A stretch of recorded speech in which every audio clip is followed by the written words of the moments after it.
सलाम मेरे अजीज पंखो। सबसे पहले तो रमजान बहुत बहुत मुबारक हो। रमजान की मेरी पहली वीडियो है और ये जिनबूत स्टोरीज और ये है episode 35। I can not believe हम 35 एपिसोड्स कर चुके हैं। खैर आज की स्टोरीज बहुत अच्छी हैं, तो अपनी लाइट्स ऑफ करो, पॉपकॉर्न लेके बैठो अगर रोजा नहीं है तो, और हेडफोन लगाओ और हम शुरू करते हैं। पहली स्टोरी में कहते हैं कि ये स्टोरी मेरे खुद के घर की है। स्टोरी स्टार्ट करने से पहले मैं बताती चलूँ कि I always believe in jeans and all. मेरे चाइल्डहुड से मुझे नेगेटिव एनर्जी का एहसास हो जाता है और ख़ास तौर पर अगर मामला मेरे घर में हो तो और भी ज़्यादा स्ट्रांगली एहसास होता है। तो स्टोरी कुछ यूँ है कि मेरे ग्रेजुएशन के एग्जाम्स आने वाले थे and I was studying in drawing room. रात के कोई 1 बज रहे थे, लाइट ऑफ हो गई थी एंड माई सिस्टर जो कि ऊपर वाले पोर्शन में थी उसने मुझे आवाज़ दी कि आपी ऊपर आ जाएं, मामा कह रही हैं। शी कॉल्ड मी ज़ैनी, आपी ऊपर आ जाएं, and after 5 minutes there were whisper in my ear, Zaini आपी, जैसे कोई सांसों से बोल रहा हो, कोई विस्पर कर रहा हो मेरे कान में। मैं बहुत नॉर्मल रही और कोई रिएक्ट नहीं किया बिकॉज मुझे पता है कोई डर शो करवाएं तो वो हावी हो जाती हैं। मैं विदाउट एनी रिएक्ट ऊपर चली गई। उन्हीं दिनों में मेरी बहन जो रात को अक्सर लेट नाइट पढ़ती थी और मोस्टली तहज्जुद के बाद सोती थी, एक दिन उसे तहज्जुद पढ़ते हुए एहसास हुआ कि कोई उसके जाए नमाज के आगे पीछे चक्कर लगा रहा है। There was a black shadow जिसके माथे पे गुस्से से बल पड़े हुए थे और फेस पे एविल स्माइल थी। उसके बाद ये रोज़ का मामूल बन चुका था। हमेशा उसे कोई नज़र आता था, ख़ास तौर पर जब वो अकेली होती थी। एक बार वो अकेली ऊपर वाले पोर्शन में गई तो उसके चीखने की आवाज़ आई। जब मैं ऊपर भागी तो वो सीढ़ियों पर गिरी हुई थी एंड शी वाज क्राइंग। उसके हाथ उल्टे हुए हुए थे, वो बहुत तकलीफ में रो रही थी। उसे उठाया, दुरूद पाक, आयतुल कुर्सी पढ़ी और भी बहुत सी आयात पढ़ी और वो नॉर्मल हो गई। उसके बाद 2 दिन रात को जब वो सो रही थी तो चीखे मारने लगी। पूछने पे उसने बताया कि वो सामने है, अभी मेरा गला दबा रहा था, मेरे बाजू भी मरोड़े हैं उसने। मैं उसकी तरफ मुंह करके उसे बहुत बुरा भला कहती रहती थी। और हैरानगी की बात यह है कि मेरी बहन के साथ जो भी होना होता था मेरे ख्वाब में आ जाता था और मेरे कानों में ऐसे लगता था जैसे कोई फूंक मार रहा हो, और अक्सर मुझे वही ख्वाब आता था जो उसे आता था। मेरे ख्वाब में वो मखलूक औरत की शक्ल में और कभी काले बर्ड की शक्ल में आती थी। एक दिन लंच जब उसने खोला तो उसके लंच बॉक्स में बालों का गुच्छा था। उसने मुझे उसकी पिक्चर भी भेजी थी और बताती चलूँ कि इस तमाम ड्यूरेशन में हमने उसे बहुत से पापों को दिखाया था। कोई कहता था कि इस पे किसी ने इल्म किया है, कोई कहता था कि कब्रिस्तान से हुआ है, कोई कहता था इस पे जिन है, कोई कहता था कुछ नहीं है। एक बाबे ने तो उसमें हाजिरी भी करवाई थी। उस दिन वो बहुत तकलीफ में थी। मैं, मेरी मामा और मेरे पापा उसके पास थे, बाकी सब घर वाले दूसरे रूम में थे। उन्होंने हमें मना किया था कि आपने नहीं आना, we will handle the situation. जो हाजिरी उसमें हुई उसने कहा इसकी शादी कर दो, मैं चला जाऊंगा। She was too young at that time, but वो बात टोटली अजीब थी क्योंकि अगर लड़की पे साया हो और उसकी शादी करवा दी जाए तो वो मखलूक भी उसके निकाह में आ जाती है। मतलब कि वो मखलूक हमें ट्रैप कर रही थी। किसी तरह उसे नॉर्मल करवाया। आखिर में हमें किसी शाह साहब से पता चला जो कि औरतों से नहीं मिलते थे। उन्होंने बिना मेरी बहन को देखे उसका इलाज किया। अब अल्हम्दुलिल्लाह वो ठीक है, लेकिन उस साय की वजह से वो 5 साल तक बीमार रही। एक टाइम था डॉक्टर्स ने जवाब दे दिया था कि she will not survive, but now she is okay. लेकिन अब हम उसे अकेले नहीं बैठने देते हैं, ना ही रात को अकेले इबादत करने देते हैं, क्योंकि ऐसी मखलूक आशिक हो जाती है जब जवान लड़कियां अकेले इबादत करें और बहुत ज्यादा करें। आई जस्ट वांटेड टू से एवरीवन कि अगर आप घर में कोई अकेला रहता है तो उसके पास बैठा करें, क्योंकि अगर आपके बच्चों का ध्यान आपसे हट जाएगा तो दूसरी मखलूकें उस पर हावी हो जाएंगी। स्टोरी बहुत स्केरी है and I am very happy कि आपकी बहन बिल्कुल ठीक है और मेरी दुआ है कि सब कुछ ठीक है। लेकिन जो आखिरी बात आपने की है कि जवान लड़कियां जब अकेले बहुत ज्यादा इबादत करती हैं तो उन पे चीजें हावी हो जाती हैं, ये बात मुझे हजम नहीं हुई। मतलब अल्लाह का नाम लेने से, अल्लाह का जिक्र करने से एक औरत पे दूसरी मखलूक क्यों हावी होगी? ये तो फिर वही बात है कि जो लड़कियां हैं वो इबादत करना ही छोड़ती हैं और इबादत बिल्कुल भी ना करें। इस तरह की बातें दिमाग में न डाला करें, यह शैतान होता है जो कि आपको अल्लाह से दूर करना चाह रहा है। ट्रस्ट मी, आप जितना अल्लाह के करीब होंगी ये चीज़ें उतनी आपसे दूर जाएंगी। अगली स्टोरी की तरफ चलते हैं। मैं कहती हैं कि मैं सिंध में रहती हूँ। स्टोरी थोड़ी लंबी है but I will try to concise it. ये तब की बात है जब मैं स्कूल में पढ़ती थी। उस वक्त हमारी फैमिली विलेज में रहती थी जो कि सिर्फ नाम की विलेज थी, पर वहाँ पे हर फैसिलिटी मौजूद थी। पूरी बात समझाने के लिए मुझे थोड़ा सा एक्सप्लेन करना पड़ेगा। जहाँ हम रहते हैं वहाँ हमारा बड़ा सा घर था, लेकिन उसके अंदर पोर्शंस बने हुए थे। एक पोर्शन हमारा जिसमें हमारे 3 रूम्स थे, एक पोर्शन मेरी पुप्पो का था जो कि अनमैरिड थी, और 2 पोर्शंस में 2 अंकल्स थे। किचन हमारा कॉमन एक ही था, वॉशरूम सबके अलग अलग थे जो कि बाहर की तरफ बने हुए थे, और एक बड़ा सा लॉन था जहाँ रात को मैं वॉक किया करती थी। मैं शुरू से ही इंट्रोवर्ट नेचर की हूँ, जिसकी वजह से बचपन से ही मुझे अकेले बैठना अच्छा लगता है। अपनी फैमिली के साथ भी मैं ज़्यादा नहीं बैठती। हमारे जो 3 रूम्स हैं उसमें से वर्किंग में सिर्फ 2 रूम्स हैं और तीसरा कमरा हम यूज़ नहीं करते, जिसकी वजह से वो स्टोर रूम बन चुका था। मेरे 2 बड़े भाई हैं, एक छोटी बहन और एक छोटा भाई है। I am the middle child. मेरी छोटी बहन और सबसे बड़ा भाई स्टार्टिंग से ही पुप्पो के घर में रहते थे। हमारे घर में मेरी अम्मी, अब्बू, मैं और मेरे 2 भाई रहते थे। सिर्फ एक कमरे में अम्मी, मैं और मेरे 2 भाई साथ सोते थे, क्योंकि हमारे पास इतने रूम्स नहीं थे। बाकी दूसरे रूम में अब्बू होते थे, क्योंकि उनका अपना बिजनेस है, जिसकी वजह से उनको देर रात तक कभी कभी काम करना पड़ता है। To avoid any kind of disturbance उन्होंने अपना रूम अलग कर लिया था। मेरे अब्बू को बिजनेस का काम से बहुत दफ़ा आउट ऑफ सिटी जाना होता था। जब भी वो आउट ऑफ सिटी जाते थे तो मैं उनके कमरे में सोया करती थी अकेली।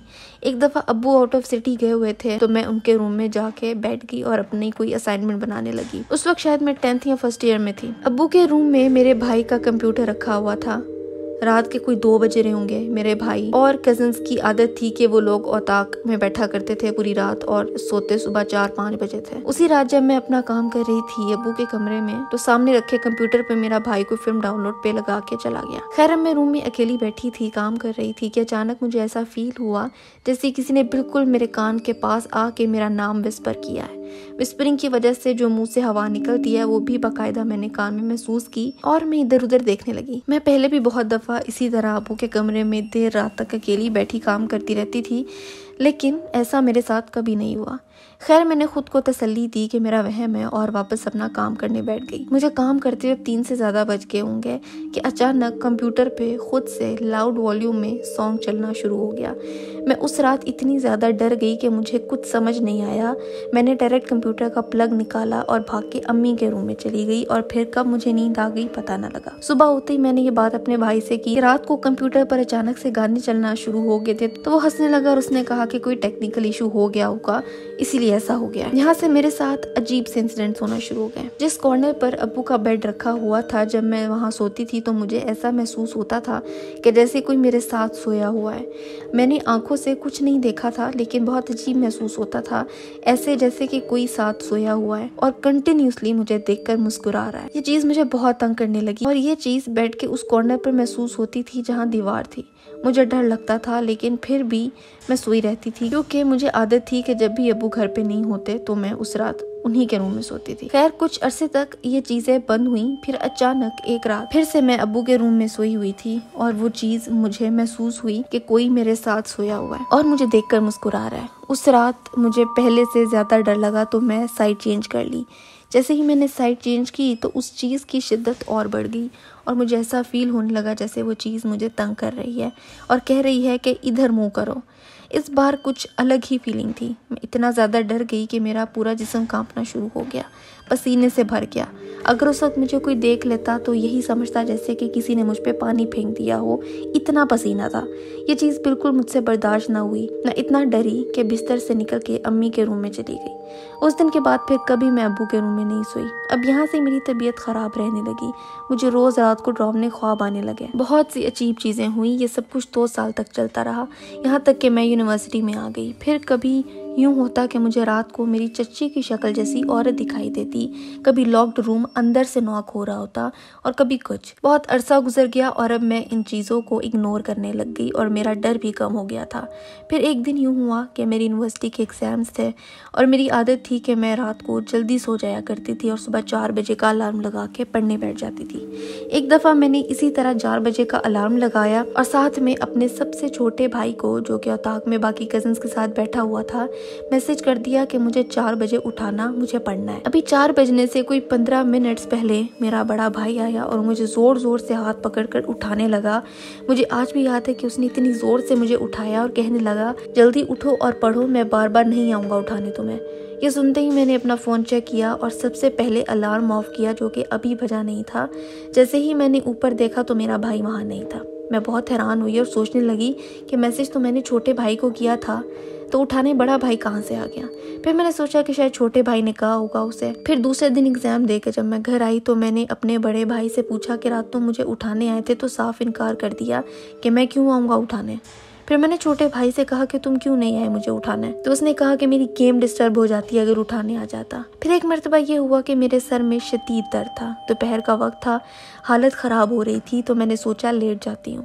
मैंने आंखें बंद की और महसूस किया कि मेरी छोटी बहन आई है। मुझे क्लियरली याद है उसने मेरे सर पर हाथ रखा और कहा कि तुम्हें क्या हुआ है। मैंने कहा कि सर बहुत दर्द कर रहा है, बर्दाश्त नहीं हो रहा। ये सुनते ही वो कहने लगी कि मैं सर दबा देती हूँ। जब मेरी आँख खुली तो मेरे सर का दर्द एकदम गायब था, जैसे कभी हुआ ही ना हो। मैंने सोचा शायद मैं सोई हूँ, इसी वजह से दर्द ठीक हो गया है और ये सब कुछ ख्वाब था। लेकिन टाइम देखा तो क्या देखती हूँ कि मैंने सिर्फ कुछ मिनट्स के लिए आंखें बंद की थी और मुझे महसूस ऐसे हुआ जैसे घंटों सो के उठी हूँ। जब बहन से पूछा तो उसने कहा कि मैं नहीं थी, मैं नहीं आई। बहुत से ऐसे वाक़यात हुए हैं मेरे साथ। 1 साल पहले हम उस घर से शिफ्ट कर लिया था। नए घर में भी मेरे साथ ऐसे वाक़यात होते रहे हैं। एक मर्तबा मैंने एक बूढ़ी औरत देखी थी इस घर में, जो कि बहुत क्रीपी स्माइल दे रही थी मुझे।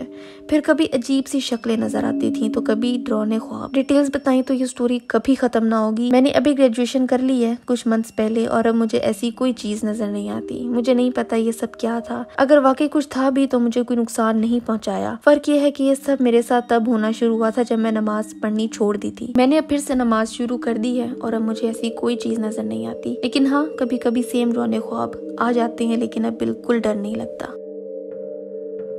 That was really scary और मैं बहुत खुश हूँ कि आपको उस चीज़ ने कोई नुकसान नहीं पहुँचाया। लेकिन आपको डिटेल लिखनी चाहिए थी कि आपने अपने अब्बू से कहा कि आपके कमरे में ये सब कुछ हो रहा है। क्या पता अब्बू के साथ भी कोई एक्सपीरियंसेस हुए हों जो वो आपको बता ना रहे हों। ये बात तो वाकई सच है कि इंसान नमाज से ना अल्लाह की खास हिफाजत में रहता है, और जब आप नमाज नहीं पढ़ते हो तो फिर आप बहुत वल्नरेबल हो जाती हो उन चीज़ों से। तो नमाज इज़ अ मस्ट। खैर, हम अगली स्टोरी की तरफ चलते हैं। ये कहते हैं कि ये बात 2021 की है। मैं जॉब कर रहा था नाइट शिफ्ट में और मेरा कोलीग लाहौर से बिलोंग करता है। बहुत तूफानी बारिश लगी हुई थी और मौसम भी हल्की सी सर्दी का था। मेरे मना करने के बावजूद मेरे दोस्त ने कहा कि आई हैव टू गो, मुझे बहुत नींद आ रही है। खैर, मैंने उसे ड्रॉप करना था और इत्तेफाक से मैं उस दिन बाइक लेके आया हुआ था। मेरे पास गाड़ी नहीं थी। रात के 3 के करीब का वक्त था और हम अरीद एग्रीकल्चर यूनिवर्सिटी के साथ वाली सुनसान रोड पर एंटर हुआ और मेरी बाइक वो चला रहा था और लाइट बाइक की बराई नाम थी। उसकी रोशनी बस इतनी ही थी जितनी मोबाइल की टॉर्च की। बहुत तेज बारिश की वजह से हम बिल्कुल स्लो थे और मैं तकरीबन असद के पीछे छुपा हुआ था ताकि बारिश मुंह पर ना लगे। अचानक से असद ने बाइक को बहुत जोर से ब्रेक मारी और बाइक भी स्लिप होकर ऑलमोस्ट गिरते गिरते बचा। मैंने बुरा भला कहता हुआ असद से कहा कि क्या हुआ, तो उसने कहा कि वो सामने कुछ है, पर वो बिल्कुल सुनसान रोड था और लाइट नाम की चीज नहीं थी वहां पर। असद ने बाइक को काफी किक्स मारी कि स्टार्ट हो जाए, पर बाइक स्टार्ट नहीं हुई और मुझे उस टाइम तक कुछ दिखाई नहीं दे रहा था। डर तो मुझे भी लग रहा था और असद बुरी तरह कांप रहा था। सर्दी से या डर से ये क्लियर नहीं था, पर कम से कम 5 मिनट तक हम उसी जगह देखते रहे जहां असद को कुछ दिखा था और बाइक स्टार्ट करने की कोशिश करते रहे, पर हमें कुछ भी दिखाई नहीं दिया।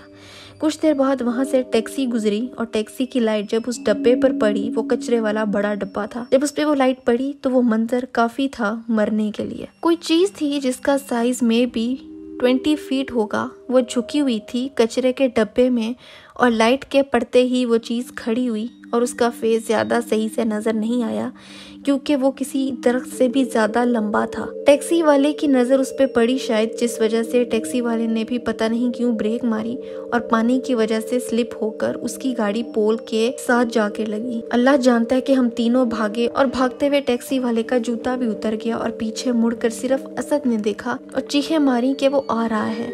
वो गली जूं ही एंड हुई और साथ से मेन रोड स्टार्ट हो गई तो हमने रुक कर पीछे देखा, बिल्कुल भी कोई कुछ नहीं था। फिर हम तीनों उसी बारिश में खड़े रहे करीब 4:30 तक।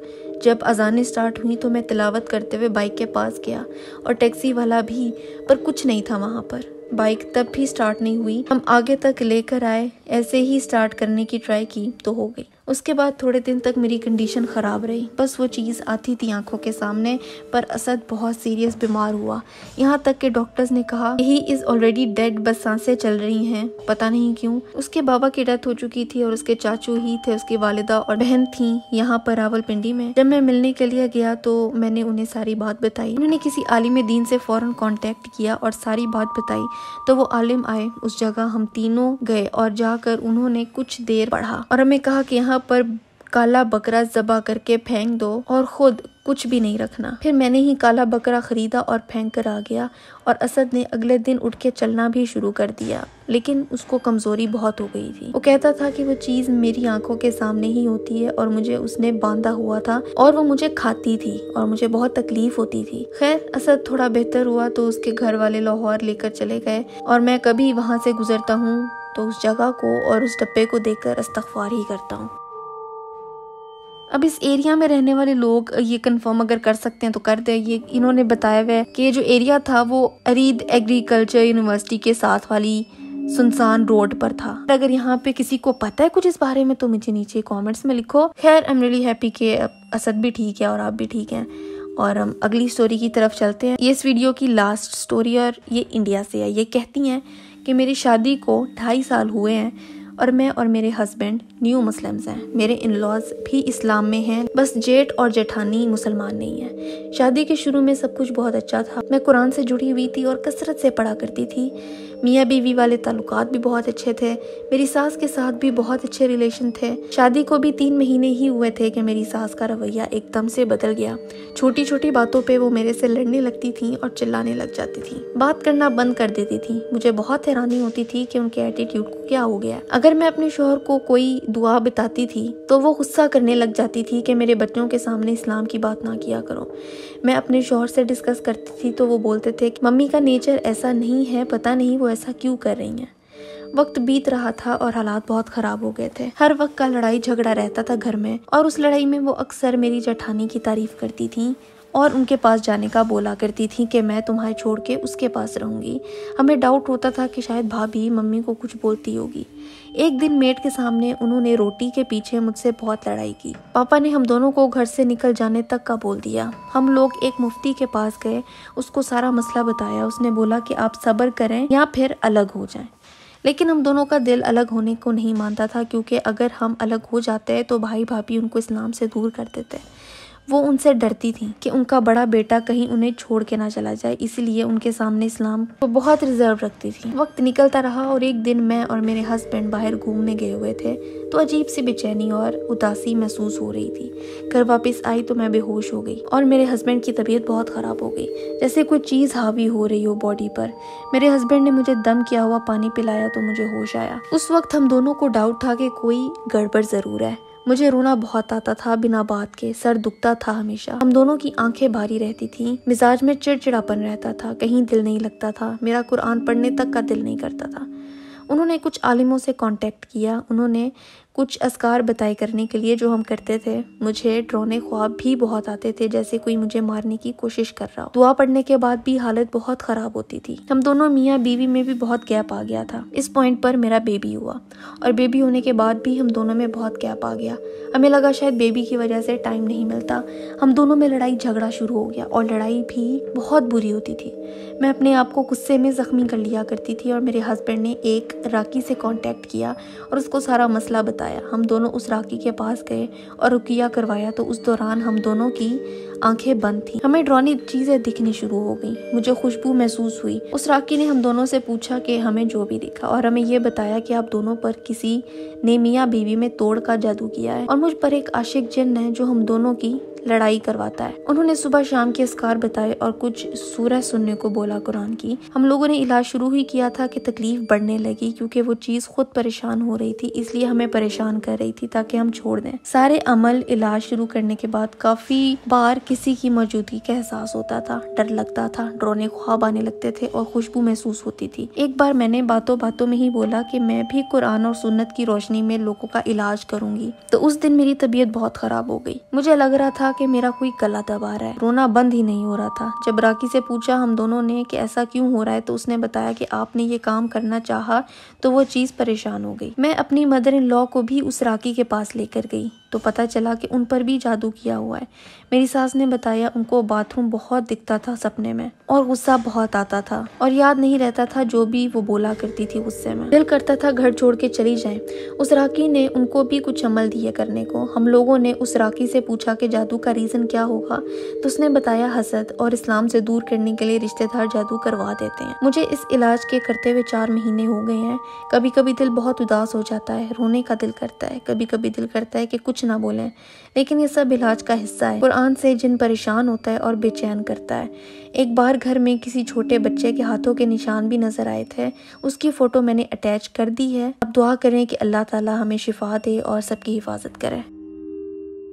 This is really sad. जो तस्वीर उन्होंने मुझे भेजी है वो मैंने यहाँ पे लगा दिया। बहुत छोटे छोटे हाथ हैं किसी बच्चे के। आपने मुझे ये नहीं बताया कि क्या आप अभी तक सब एक ही घर में रह रहे हैं? आपकी इन-लॉज, आपके जेठ और जेठानी सब अभी तक एक ही घर में हैं या अलग हो चुके हैं? एंड अगेन नमाज की पाबंदी, सुबह शाम के अस्कार बेस्ट प्रोटेक्शन है। मैं आपके लिए दुआ करूंगी कि अल्लाह सब कुछ आपके लिए ठीक कर दे। मुझे अगली किसी ने एक वीडियो भेजी है जो कि मैं यहाँ पे लगा दूंगी। इन्होंने ईमेल किया लेकिन इन्होंने ईमेल इस तरीके से लिखी कि अपना जो सारी स्टोरी है वो उन्होंने सब्जेक्ट में डाल दी और सब्जेक्ट के लिमिटेड वर्ड्स होते हैं तो मुझे सारी स्टोरी नहीं पता। इन्होंने बॉडी खाली छोड़ दी थी तो उन्होंने ये वीडियो भेजी और मुझे साथ में ये लिखा है, मेरा नाम शादाब है और मैं इंडिया के पटना से हूँ। मैं CCTV कैमरा लगाने का काम करता हूँ। तो एक दिन हमको एक कॉल आया कि हमको झारखंड के कोर्ट में कैमरा लगाना है। तो मैं और मेरा एक फ्रेंड उसके साथ मैं चला गया वहाँ पे कैमरा लगाने। हम लोगों को 5 दिन तक वहाँ रुक के काम करना था तो हमें पता नहीं था वहाँ के एरिया के बारे में कि जिस कोर्ट में हमें काम करना है उस जमीन पर 1990 के टाइम पर एक कब्रिस्तान हुआ करता था। अभी कोर्ट बना हुआ है। अभी कोर्ट बना ही था कि हमें कैमरा लगाना था। अभी वहाँ हम दोनों के अलावा सिर्फ एक सरकारी कोर्ट का इंचार्ज था जो मेन एंट्रेंस पर एक सिंगल रूम में रह के देखभाल करता था। तो हमें काम स्टार्ट किया। हमें हर तरफ कैमरे लगाने थे। हम लोग जल्दी जल्दी काम खत्म करना चाहते थे इसलिए अलग अलग काम कर रहे थे। कमरा इतना बड़ा था कि आवाज भी गूंज रही थी। पहला इंसिडेंट ये हुआ कि हमको कोई पीछे से मेरा नाम पुकार रहा था। मैं समझा मेरे फ्रेंड मुझे डराने की कोशिश कर रहे हैं। जब मैं वहाँ गया तो वहाँ पे कोई नहीं था। बस ये थी इनकी ईमेल। ये इन्होंने सब्जेक्ट में लिखने की कोशिश की है और इसके साथ ये वीडियो अटैच थी। तो मैंने कहा यार वीडियो तो तुम लोग को दिखानी बनती है तो ये देख लो। मुझे नहीं पता ये रियल है या ये फेक है। फेक लग रही है लेकिन आई डोंट नो, तुम लोग फिगर आउट कर लो। और अगर तुम्हारे पास कोई तस्वीर है, कोई स्टोरी है, कोई एविडेंस है, कोई वीडियो है तो मुझे यहाँ पे ईमेल करो। और मुझे इंस्टाग्राम पे DM मत किया करो स्टोरीज का, वो मैं नहीं पढ़ पाती। मुझे ईमेल किया करो प्लीज। और आज के लिए बस इतना ही था। मैं मिलती हूँ तुमसे अगली वीडियो में एक नए टॉपिक के साथ।